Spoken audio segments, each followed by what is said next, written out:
جو ساری دنیا کو سلاتا ہے مگر خود سوتا، ساری دنیا کو کھلاتا ہے مگر خود کھاتا، ساری دنیا کو پلاتا ہے مگر خود پیتا نہیں ہے۔ اللہ ہمیں اور آپ کو توحید سمجھنے کی توفیق عطا فرمائے۔ یہ اللہ کی توحید ہے۔ دیکھو حضور علیہ الصلوۃ والسلام بھی سو رہے ہیں، حضرت علی المرتضیٰ بھی، سارے صحابہ، لشکر تمام کے تمام۔ اب یہ جو ولی ہیں، یہ جو بزرگ ہیں، خدا کی قسم ہے ساری دنیا کے غیر صحابی ولی اور بزرگ اور امام اور کتب اور ابدال، وہ سارے کے سارے ترازو کے ایک پلڑے میں ڈالے جائیں اور دوسرے پلڑے میں حضرت بلال حبشی کی جوتی کو لگنے والے ذرے ڈال دیے جائیں، اللہ کی قسم ہے تمام کے تمام مل کے حضرت بلال حبشی کی جوتی کے ذروں کا مقابلہ نہیں کر سکتے۔ اس کی دلیل بھی ہے، حضرت امام احمد بن حنبل اونچی آواز سے کہو رحمت اللہ علیہ، کسی نے آپ سے سوال کیا کہ یہ بتائیں حضرت عمر بن عبدالعزیز کا شان زیادہ ہے یا حضرت امیر معاویہ کا شان زیادہ ہے؟ جب سوال کرنے والے نے سوال کیا تو امام صاحب کا رنگ سرخ ہو گیا، چہرہ غصے سے سرخ ہو گیا، آنکھیں لال ہو گئی۔ کہا تم سوال کیا کر رہے ہو؟ تمہیں ہوش نہیں ہے کہ امیر معاویہ اور عمر بن عبدالعزیز کیا نسبت ہے دونوں کی؟ اللہ اکبر اللہ اکبر۔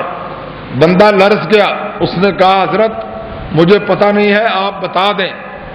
فرمایا کہ حضرت امیر معاویہ، اونچی آواز سے کہو ذرا رضی اللہ تعالیٰ، فرمایا ان کا جو گھوڑا تھا نا، گھوڑا، اور جو گرد و غبار اڑ کر گھوڑے کی ناک میں داخل ہوا تھا، اور وہ ناک میں جو داخل ہونے والا گرد و غبار ہے اس کے ذرے کا بھی مقابلہ عمر بن عبدالعزیز نہیں کر سکتا۔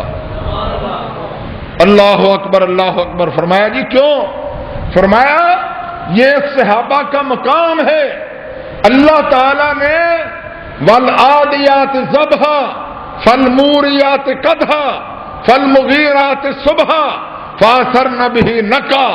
صحابہ تو رہے صحابہ، ان کے گھوڑوں کو لگنے والی خاک کی ذروں کی اللہ نے قسم کھائی ہے قرآن پاک میں۔ اور تم سوال کرتے ہو عمر بن عبدالعزیز کا شان زیادہ ہے یا حضرت امیر معاویہ کا شان زیادہ ہے؟ تو آپ کو اندازہ ہونا چاہیے کہ صحابہ کتنے عظیم لوگ ہیں، اور پھر ان کا پیر و مرشد پیغمبر کائنات حضرت محمد الرسول اللہ، ان کی عظمتوں کا کیا عالم ہے۔ مگر مرضیاں کس کی چلتی ہیں؟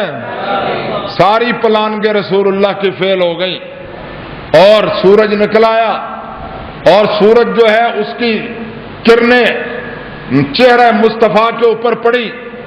جب گرمی لگی حضور کی آنکھ کھلی، دیکھا سورج نکلا ہوا ہے، کہا انا للہ و انا الیہ راجعون۔ غصے سے بلال کو جگایا، قم یا بلال ادھر آؤ۔ اب وہ حیران پریشان حضرت بلال بھی اٹھے، پریشان ہو گئے، اور دیکھا سورج نکلا ہوا ہے، دوڑے دوڑے رسول اللہ کی خدمت میں پہنچے۔ آپ نے فرمایا تمہیں تو کھڑا کیا تھا کہ تم ہمیں جگانا، اور تم خود بھی کھرانٹے لے رہے ہو۔ انہوں نے کہا یا رسول اللہ، حضور میں ساری رات جاگتا رہا، لیکن جب آپ کو جگانے کا وقت آیا عرش والے نے مجھے بھی سلا دیا۔ اب جب وہ مجھے سلائے تو میں کون ہوتا ہوں؟ مجھے بھی نیند آ گئی، میں بھی بندہ بشر ہوں۔ رسول اللہ نے پھر اس وقت اٹھ کر فجر کی نماز ادا کی۔ یہ مسئلے بھی یاد رکھا کرو۔ تو گویا ایک دفعہ سے زیادہ حضور کی ساری عمر میں کبھی تہجد بھی قضا ہوئی؟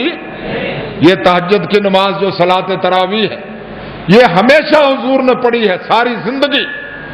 اب جو رسول اللہ کی سنت اتنی محبوب سنت ہو کہ ساری عمر رسول اللہ نے ایک دن سے زیادہ جو اللہ نے رکھوا دی، اس کے علاوہ کبھی آپ نے تہجد نہ چھوڑی ہو، اور ہم کبھی رمضان کے علاوہ تہجد کا نام لینے کی کوشش نہ کریں، تو آپ بتائیں ہماری محبت مصطفیٰ اور ہمارا عشق مصطفیٰ اور ہماری عقیدت مصطفیٰ جو ہے اس کی اسٹیج کیا ہے، اس کی پوزیشن کیا ہے۔ اللہ سے دعا کرنی چاہیے کہ رمضان میں جو عادتیں اللہ نے ہمیں ڈلوائی اور جو اللہ تعالیٰ نے، میں آپ کی خدمت میں عرض کرتا ہوں، اب یہ جو قرآن پاک کی آیتیں میں نے پڑھی ہیں ان کا ترجمہ بھی سن لیں۔ ان میں استقامت کا ذکر کیا گیا ہے۔ فرمایا ان الذین قالوا ربنا اللہ ثم استقاموا تتنزل علیہم الملائکہ،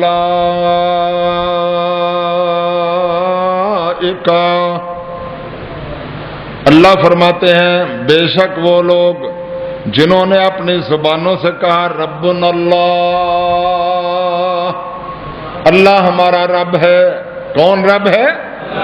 اللہ ہمارا رب ہے، اللہ ہمارا پروردگار ہے، اللہ ہمارا پالنے والا ہے، اللہ ہمیں روزیاں دینے والا ہے، اللہ ہمارا معبود اور مسجود ہے۔ جنہوں نے یہ اقرار کیا ربنا اللہ فرماتے ہیں ثم استقاموا، پھر وہ اس پر استقامت کا انہوں نے مظاہرہ کیا، جمے رہے، ڈٹے رہے، چاہے جتنی بھی آزمائشیں آئیں یا جتنی بھی رکاوٹیں آئیں، وہ اس بات سے نہیں ہٹے، اس عقیدے سے نہیں ہٹے، اس نظریے سے نہیں ہٹے۔ انہوں نے اپنا روزی دینے والا، اپنا خزانے بخشنے والا اللہ کو ہی سمجھا ہے، اللہ کے علاوہ اور کسی کو نہیں سمجھا۔ یہ نہیں ہے کہ زبان سے یہ بھی کہا لا الہ الا اللہ اور ربنا اللہ، اور داتا دینے والے اور بنا لیے، گنج بخش خزانے بخشنے والے اور بنا لیے، اولاد دینے والے اور بنا لیے، روزیاں دینے والے اور بنا لیے۔ یہ نہیں کیا، ربنا اللہ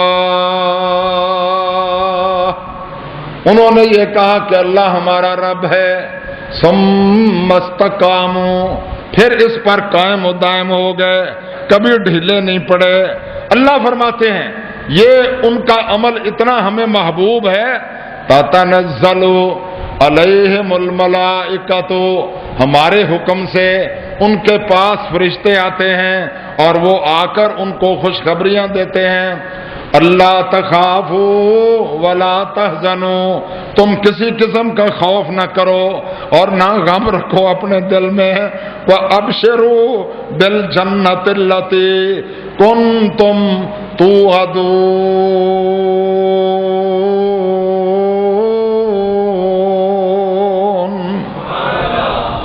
ہم تمہیں بشارتیں دینے کے لیے آئے ہیں ان جنتوں کی جن کا تم سے وعدہ کیا گیا ہے کہ یہ جو تم نے اس عقیدہ توحید پر استقامت و عزیمت کا مظاہرہ کیا ہے، اس کے بدلے میں اللہ تمہیں جنت عطا فرمائے گا۔